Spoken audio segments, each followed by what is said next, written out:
let's now bring everything together that we've learned in the previous videos, and let's try to transform rather complicated real-valued integrals into much more simple but complex contour integrals. Okay, that was perhaps a little bit confusing, but the goal is to use complex analysis to help us solve rather tricky real-valued integrals. And the first example we're going to look at are integrals of the following form. So we have an integral involving trigonometric functions, and very important, the integral is running from 0 to 2 pi. So how can complex analysis and residue calculus help us to tackle objects of this form? Well, we want to transform them into contour integrals, so we need a suitable parametrization. And the fact that we have theta here running from 0 to 2 pi suggests a parametrization of the form z is exponential j theta. And if we then have our theta running around from 0 to 2 pi, that basically means that the contour we get in this case is the unit circle. So z is running around on the unit circle, that corresponds to theta running around from 0 to 2 pi. Okay, that's an important step taken. We now know the contour we're going to use. But next step is how are we going to transform these expressions involving theta to expressions involving z, our complex integration variable.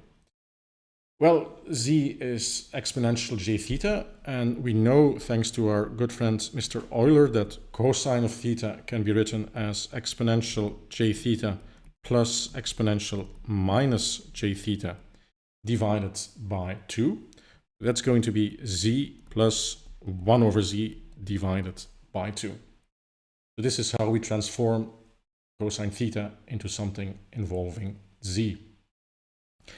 And then we just play a very similar game for sine theta, which is exponential, I'm running ahead of myself here, which is exponential j theta minus exponential minus j theta divided by 2j.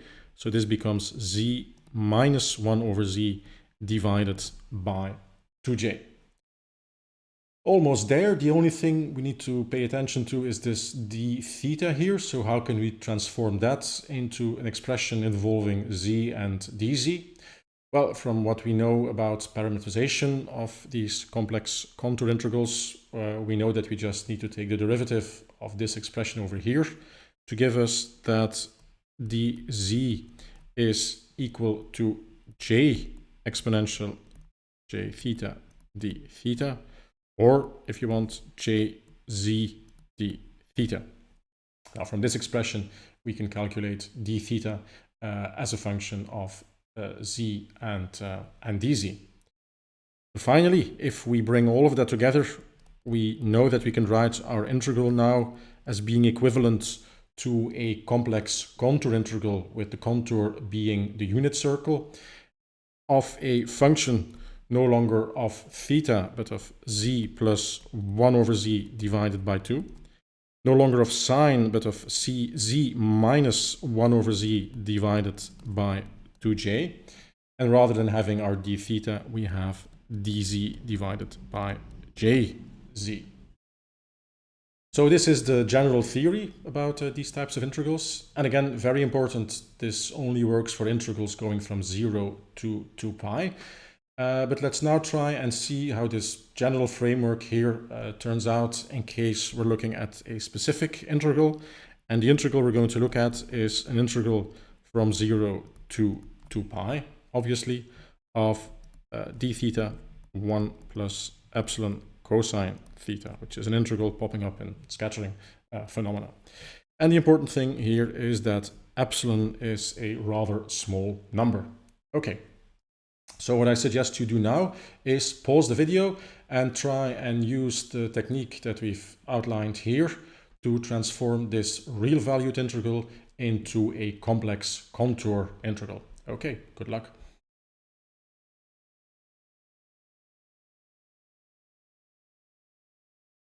Pretty straightforward, just some calculations here. So the integral becomes a contour integral over the unit circle. d theta becomes dz divided by jz, okay. And then we have 1 divided by 1 plus epsilon, and then the cosine becomes z plus 1 over z divided by 2. Now let's clean this thing up a little bit. Let's bring out the j. So in the numerator that becomes minus j. And then let's also decide to bring out epsilon over 2 here. So this becomes then 2 over epsilon.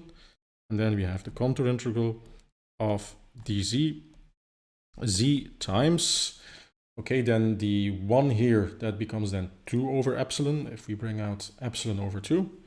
So we have 2 over epsilon and then plus z plus 1 over z. And then final step, minus 2j divided by epsilon, contour integral dz.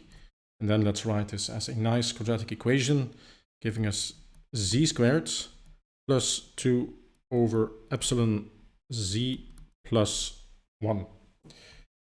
Okay, so now we've succeeded in our first task. We've transformed the real valued integral into a complex contour integral. And now basically what we have to do is just crank out all the machinery involving residue calculus. So next step, pause the video, try and figure out where the singularities of this function are, and which of those are relevant for our case, i.e. which of these singularities, which of these poles are lying inside the unit circle.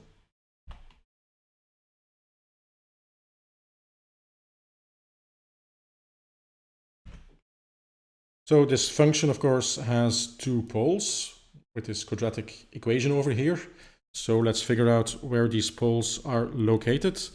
So this is a quadratic equation with a even factor of the z coefficient here. So we can use the reduced formulas to give us that the poles are located at minus half of the coefficient of z. So that's minus 1 over epsilon, plus or minus that same thing squared. So that becomes 1 over epsilon squared. And then minus the product of this coefficient and that coefficient, and that's just minus 1. If you want, we can also bring out the factor 1 over epsilon here to give us 1 minus epsilon squared. 2 poles. The question is, which of these poles are lying inside the unit circle and which of these poles are lying outside of the unit circle? In order to do that, an easy way is to make use of the fact that epsilon is a rather small number, and then let's try and expand that in a Taylor series, and let's see what that teaches us. So z is roughly equal to minus 1 over epsilon plus or minus 1 over epsilon, and then the square root just becomes 1 minus 1 over epsilon squared divided by 2. Let's have a look at the plus sign. So for the plus sign, what we see is that this term and this term will cancel. So we're only needing to look at this particular combination, and that's going to give us minus epsilon over 2. Okay, and then for the minus sign, now these 2 terms will not cancel, so we have minus 2 over epsilon, and then we're not going to worry about this higher order term. The only thing we're doing is just a quick approximation of where these poles are located, such that we can decide which is lying inside of the unit circle and which not. And now we can easily do that. Epsilon is smaller than 1, so this thing will be outside of the unit circle and this thing will be lying inside the unit circle. So that's the situation we're dealing with. This is the particular pole. So if I just quickly sketch our unit circle, then we have here a pole. And now all we have to do in order to finalize this is use the residue theorem and calculate the value of that contour integral. So let's pause the video here to give you an opportunity to take this satisfying step by yourself.